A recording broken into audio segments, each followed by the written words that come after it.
এইগুলা যদি আপনি বিক্রি করেন তাহলে আপনার 200 টাকা ইনকাম হবে। হ্যাঁ আচ্ছা তাহলে এগুলা সকলকে দিন, বিলাই দিন, বিলাই দিন।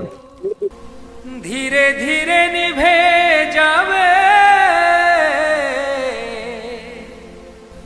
মোমবাতির মতো জীবন।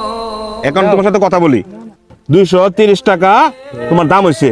আজকে তুমি মাছ কিনবা, হ্যাঁ তরকারি কিনবা, এটা দিলাম।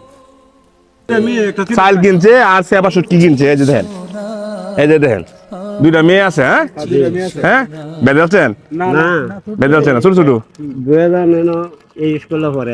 230 টাকা আপনার দাম হয়েছে।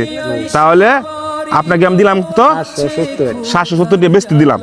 আজকে আপনি বাজার সদাই লয়ে যাবেন বাড়িতে, ঠিক আছে? আর পরবর্তীতে আমি দেখবাম আপনাকে একটা ব্যবসা ধরায় দেওয়ার জন্য, ঠিক আছে? হ্যাঁ।